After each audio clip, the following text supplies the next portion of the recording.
প্রিয় হাজিরিন, আল্লাহ রাসূল সাল্লাল্লাহু আলাইহি ওয়াসাল্লাম দিনের জন্য কত কষ্ট করছে, এই উম্মতের জন্য কি না করছেন আল্লাহ রাসূল সাল্লাল্লাহু আলাইহি ওয়াসাল্লাম। যেই আল্লাহ রাসূল সাল্লাল্লাহু আলাইহি ওয়াসাল্লামের গায়ে একটা মশা পর্যন্ত পড়া হারাম ছিল, সেই নবী এই দিনের জন্য নিজের গায়ে রক্ত পর্যন্ত ঝরাইছেন। তার ঘুম হইতো না, রাত্রিবেলা সবাই ঘুমাইতো, কিন্তু তার ঘুম হইতো না। কত জাহান্নামে চলে যেতেছে, আরে কত জাহান্নামে চলে যেতেছে। একটা ছোট্ট ঘটনা শুনো, এই ছোট্ট ঘটনা দ্বারা বুঝতে পারবেন আল্লাহ রাসূল সাল্লাল্লাহু আলাইহি ওয়াসাল্লাম এই দিনের জন্য কতটা কষ্ট করেছেন। একবার তুফান হইতেছে, প্রচুর বৃষ্টি, যেমনি অনেক শীত, কনকনে শীত। আল্লাহ রাসূল সাল্লাল্লাহু আলাইহি ওয়াসাল্লাম একবার বিছনার এই পাশে যায়, আর একবার বিছনার এই পাশে আসে, একবার এই পাশে যায়, একবার এই পাশে যায়। তার পিছনে তার পাশে ঘুমায় আছে বিশ্বের সবচেয়ে সুন্দরী, যিনি জান্নাতে নারীদের সর্দার হবেন, আয়েশা রাদিয়াল্লাহু তাআলা আনহা, তিনি শুয়ে আছেন। আয়েশা রাদিয়াল্লাহু তাআলা আনহা বলতেছে, ইয়া রাসূলুল্লাহ, আপনার কি কোনো অস্থিরতা লাগতেছে কেন? আপনি একবার এই কাজে যেতেছেন, একবার এই কাজে, আপনাকে শীত লাগতেছে না কষ্ট হইতেছে, কিসের কারণে? না আয়েশা, আমার তো এই কারণে কষ্ট লাগতেছে না, শীতের কারণে কষ্ট লাগতেছে না, আমি তো দেখতেছি উম্মত জাহান্নামে চলে যেতেছে, আমাকে আয়েশা তুমি ধরে রাখো না, আমি উম্মত জাহান্নামে চলে যেতেছে, আমাকে ধরে রেখো না, তাদেরকে জাহান্নামের পথ থেকে ফিরে যেতে হবে। একটা উম্মত যদি জাহান্নামে চলে যায়, আমি আল্লাহর কাছে কি হিসাব দেবো? এই কথা বলিয়া আল্লাহ রাসূল সাল্লাল্লাহু আলাইহি ওয়াসাল্লাম কনকনে শীতের ভিতরে, বৃষ্টির ভিতরে এক দৌড় দিল, এক দৌড় দিয়ে গেলে একটা ইহুদির বাসায় উঠল।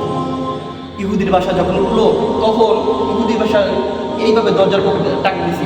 ওই রাত্রিবেলা ইহুদি চিন্তা করছে, আজকে রাত্রে যদি কোনো ব্যক্তি যদি আমার কাছে আসে, তাহলে কোনো আশা যদি ব্যক্ত করে, তাহলে আমি তাকে ফিরে দেবো না। আল্লাহ রাসূল সাল্লাল্লাহু আলাইহি ওয়াসাল্লাম যখন তিনি টোকা দেওয়ার পরে যখন দরজা খুলে দেখেন, যিনি মানব শ্রেষ্ঠ আল্লাহ রাসূল সাল্লাল্লাহু আলাইহি ওয়াসাল্লাম, তিনি স্বয়ং তার দরজায় এসে পড়ছে, মনে করছে কি জানি চাইবে, আর তিনিও নিয়ত করছে তিনি যা চাইবেন তাকেই তা দিয়ে দেওয়া হবে। তখন জিজ্ঞাসা করলো, আপনি কি চান? বলে, আয় হায়, তুমি তো জাহান্নামে চলে যেতেছো, তুমি তো, আমি তো, আমার ঘুম আসতেছে না, দেখতেছি জাহান্নামে চলে যেতেছো, উম্মত জাহান্নামে চলে যেতেছে গিয়া, একবার বলো না লা ইলাহা ইল্লাল্লাহ, একবার বলো না লা ইলাহা ইল্লাল্লাহ, আমি তোমাকে সুপারিশ করে জাহান্নামের পথ থেকে জান্নাতে নিয়ে আসবো, একবার বলো না লা ইলাহা ইল্লাল্লাহ। এই কথা বলার পরেই আল্লাহ রাসূল সাল্লাল্লাহু আলাইহি ওয়াসাল্লামের গায়ে জোরে একটা ধাক্কা দিয়া, বৃষ্টির ভিতরে, কনকনে শীতের ভিতরে এক জোরে ধাক্কা দিয়া বাহিরে ফেলা দিয়েছে।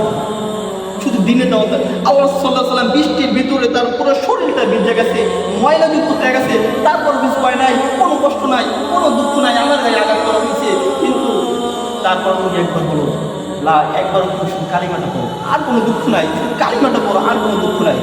যখন এইভাবে আসছে, তখন আবার দরজাটা টাক দিয়ে আটকে দিচ্ছে, পড়বে না কালিমা। যখন ইহুদি যাইতেছে গিয়া, যখন দরজায় আটকা চলে যেতেছে, তখন ইহুদির ভিতরে যেই লোকটা দিনের তার নিজের স্বার্থের জন্য কিছু করতেছে না, নিজের জন্য কিছু করতেছে না, শুধু একমাত্র একটা কালেমার জন্য লা ইলাহা ইল্লাল্লাহ, তাকে মারলাম আবার ফিরে আসলো, মারলাম আবার ফিরে আসলো, কিসের জন্য, কার জন্য করতেছে? নিশ্চয়ই এটা একমাত্র সত্য নবী ছাড়া আর কোনো লোক দিতে পারে না। এই কথা যখন আল্লাহ সাল্লাল্লাহু আলাইহি ওয়াসাল্লাম তার থেকে নৈরাশয় আরেকটা একটু বৃষ্টির ভিতরে, কনকনে শীতের ভিতরে আরেকটা ইহুদির বাসায় যাইতেছিল, ওই তখনই বলতেছে না না, এটা সাধারণ কোনো লোক হইতে পারে না। ওই ইহুদি দরজা খুলে দেখে আল্লাহ সাল্লাল্লাহু আলাইহি ওয়াসাল্লাম নাই।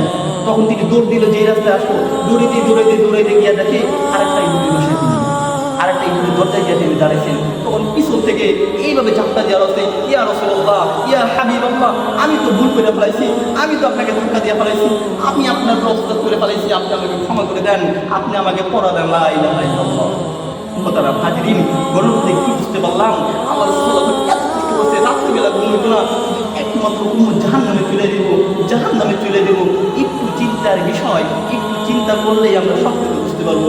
আল্লাহ তাআলা আমাদের সকলকে বুঝার তৌফিক দান করুন।